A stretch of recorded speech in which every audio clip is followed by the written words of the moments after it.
बनाने का संकल्प लेकर ये प्रयास शुरू किया था।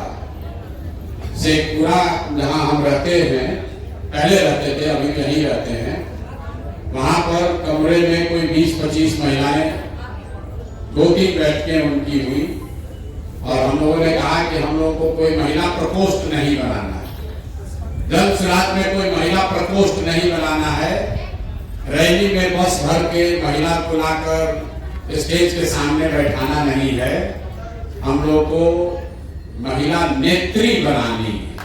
वो महिलाएं जो नेतृत्व करना चाहती हैं और उसका पहला पैरामीटर ये किया कि कम से कम 40 महिलाएं जरूर चुनाव जीतकर विधानसभा में पहुंचे। ये आज तक 75 साल के इतिहास में किसी दल ने 40 लोगों को, 40 महिलाओं को चुनाव लड़ने का अवसर बिहार में नहीं दिया।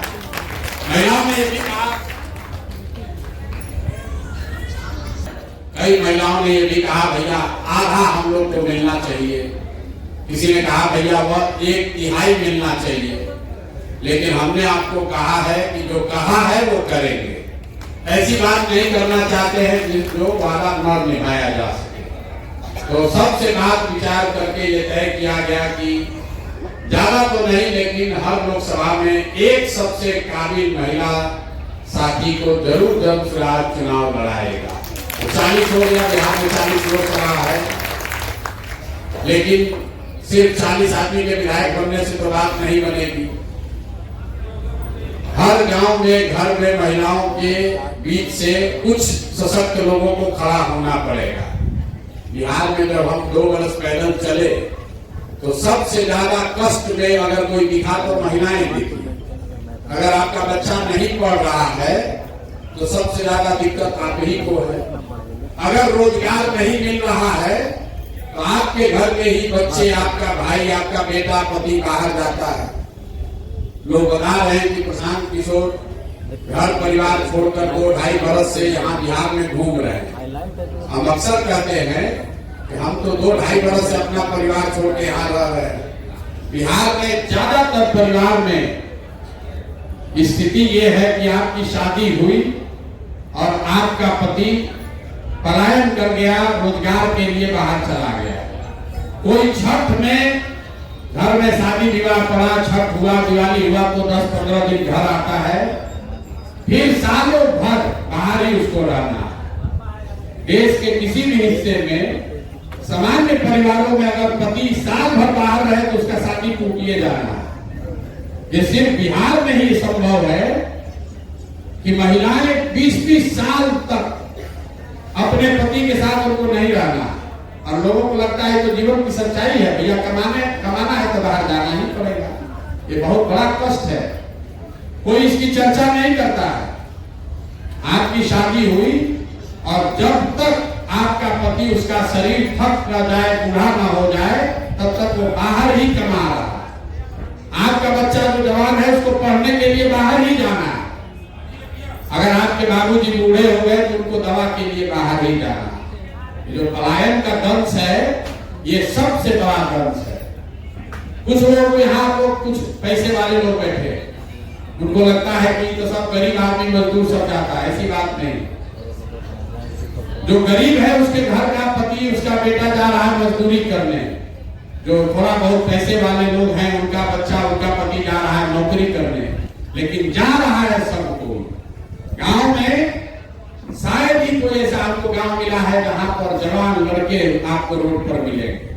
अगर 100 लड़का गांव में है तो 10 से 15-20 को बचा है। चाहे वो पढ़ाई के लिए गया हो, रोजी रोजगार के लिए गया हो, दवाई के लिए गया हो, सबका लड़का बाहर जा रहा है। इसलिए जरूरत है महिलाओं को जागृत होने के लिए, खड़ा होने की। अगर बिहार में स्थिति परिवर्तन होगी तो सबसे बड़ा फायदा बिहार के महिलाओं को होगा, क्योंकि आप ही यहाँ रहते हैं। आपका पति तो फिर भी मान लीजिए कितना भी कष्ट है, बॉम्बे घूम कर आ रहा है, आपका पूरा जीवन यहीं पर बीत रहा है। यहाँ अगर बिजली नहीं थी तो आप ही को ढिबरी और ललटेन में रहना पड़ता था। बिजली आई तो सबसे बड़ा फायदा महिलाओं को हुआ। आपके घर में भी तो बिजली जल रही है, इसलिए व्यवस्था अगर सुधरेगा तो सबसे बड़ा उसमें आपकी सबसे बड़ी हिस्सेदारी है। आज एक समूह में आप यहाँ आए हैं, क्यों आए हैं? बहुत सारी महिलाओं ने कहा भैया हम लोग राजनीति तो करना चाहते हैं, समाज में निकलना चाहते हैं, लेकिन परिवार का वैसा सपोर्ट नहीं है। आपके घर में कोई पुरुष है, आपका बेटा है, भाई है, वो राजनीति करने जाता है, भले 10 वर्ष में उसका कुछ ना हो, फिर भी परिवार से उसको मदद मिलती है। कोई महिला अगर बाहर निकल रही है, आदमी द्वारा कहे घर का आटा गील कर रही हो, तुमको कोई जाने का जरूरत नहीं। इसलिए हमने आपको ये व्यवस्था बनाई है, अगर आपको राजनीति करनी है तो गाड़ी सुविधा हम आपको देते हैं। गाड़ी से सहेली के यहाँ भी जाइए, रिश्तेदार के यहाँ भी घूमिए, थोड़ा आपको मतलब बेवकूफ भी बनाइए, लेकिन महीना में 10-15 दिन में अगर ठीक से काम कर लीजिएगा तो जनसुराज का भी काम होगा, आपका भी काम होगा और समाज का भी होगा।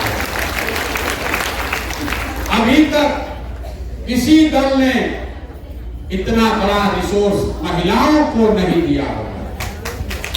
एक साथ 250 गाड़ी, आप पैसे की नहीं है, गाड़ी जो है वो आपके लिए मोबिलिटी है, आपकी स्वतंत्रता का हथियार है। घर में आप 4 घंटा अगर आपको गाड़ी मिली है, कोई घर से पूछने की जरूरत नहीं है कि काहे जा रहे हैं, 4 महीना बैठ कर आप जा सकती हैं। इसलिए 1000 महिलाओं को ये सुविधा हम लोग दे रहे हैं। 4-4 का समूह बनाइए, गाड़ी पर बैठिए और अपने समाज का नेतृत्व खुद कीजिए। 50% सीट यहाँ रिजर्व है पंचायती त्रिस्तरीय व्यवस्था में। 10 में 1-2 मुखिया ही ऐसी है, आप करते भैया हमारा पति नहीं करता, हम करते हैं। 10 में 8 आदमी उसका बेटा और उसका पति ही कर रहा है। जितना नया लड़का है कहता है 2 बार से मुखिया है, उससे तुम्हारा तो उम्र नहीं, हम तो 33 साल के हो, 27 साल का माई है, चलाते तो हम ही नहीं दिया। ये स्थिति बदलना चाहिए और आपको साधन मिले, व्यवस्था मिले, सहयोग मिले। अगर आपके पीछे लोग खड़े हो, हाथ पकड़ लें, आप में से बहुत सारे ऐसे काबिल लोग हैं जो खुद से लड़कर आगे बढ़ सकते हैं। आपको किसी प्रकार की जरूरत नहीं है। आप इस व्यवस्था का लाभ उठाइए। चुनाव में कौन जीतेगा कौन हारेगा भाड़ में जाए, जनसुराज जीते हारे उससे प्रशांत किशोर के जीवन पर कोई फर्क नहीं पड़ने वाला। हम एमएलए बनकर रुपया नहीं हमको कमाना, हमको ठेकेदारी नहीं करना है। सरस्वती का आशीर्वाद है, ऊपर वाले की कृपा है, माँ बाप का आशीर्वाद है, जीवन में किसी चीज की कमी नहीं है। लेकिन ये मौका आपके हाथ में है, इसका सदुपयोग कीजिए। गाड़ी एक पहली शुरुआत है।